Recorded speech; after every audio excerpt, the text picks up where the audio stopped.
Hi மக்களே, அம்மாஸ் இன்ஃபோலேருந்து ஸ்லோச்சனமாக பேசுகிறேன். இப்போது வடக்கே தலை வைத்து படுக்கக்கூடாது ஏன் என்பது பற்றி கூறப்போகிறேன். பொதுவாக நம் வீட்டு பெரியவர்கள் வடக்கே தலை வைத்து படுக்காதே என்று கூறுவார்கள். அதற்கான காரணத்தை தான் இப்பொழுது நான் சொல்லப் போகிறேன். நமது நாடு பூமத்திய ரேகைக்கு மேலே உள்ள நாடாகும். இங்கு காந்த ஈர்ப்பு அதிகமாக இருக்கும்.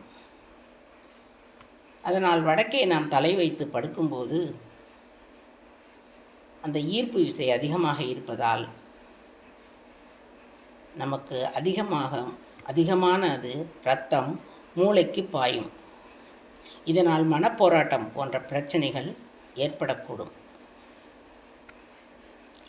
அதிகமான வேலை, அதிகமான உடற்பயிற்சி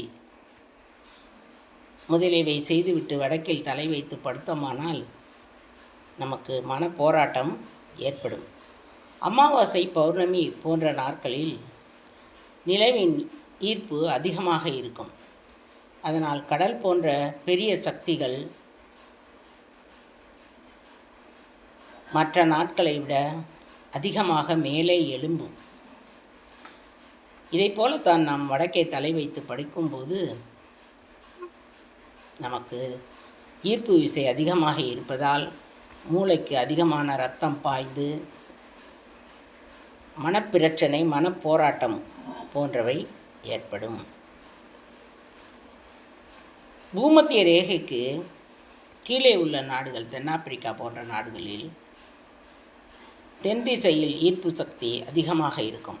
அதனால் அங்கிருப்பவர்கள் தெற்கில் தலை வைத்து படுக்கக்கூடாது. வடக்கில் தலை வைத்து படுப்பதனால் ஏற்படும்